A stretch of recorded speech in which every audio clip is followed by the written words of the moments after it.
Global summit కు అన్ని దేశాలకు చెందిన సుమారు 3000 మందికి పైగా దిగ్గజ పారిశ్రామికవేత్తలు, వాణిజ్య ప్రముఖులను ఆహ్వానించింది తెలంగాణ ప్రభుత్వం.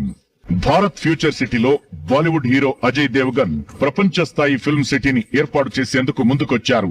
గ్లోబల్ సమిట్ లోనే ఇందుకు సంబంధించి తెలంగాణ ప్రభుత్వంతో అవగాహన ఒప్పందం చేసుకోనున్నారు. ఇక ఇప్పటికే మరో బాలీవుడ్ నటుడు సల్మాన్ ఖాన్ కు ఫిల్మ్ సిటీ ఏర్పాటు కోసం ప్రభుత్వం ఇక్కడ భూమిని కేటాయించింది.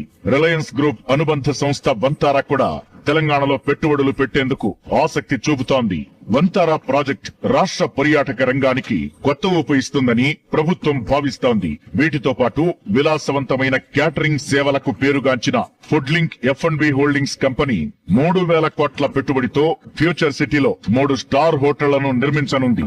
దీనికి సంబంధించిన ఒప్పందం కూడా సదస్సులోనే జరగనుంది.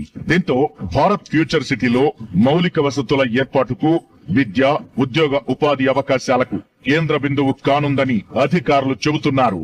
భారత్ ఫ్యూచర్ సిటీతో పాటు పరిసర ప్రాంతాల్లో ఇప్పటికే పెద్ద ఎత్తున రియల్ వెంచర్లు వెలవగా వచ్చే ఏడాది కాలంలో పెద్ద ఎత్తున నివాస వాణిజ్య ప్రాజెక్టులు రానున్నాయని నిపుణులు అంచనా వేస్తున్నారు.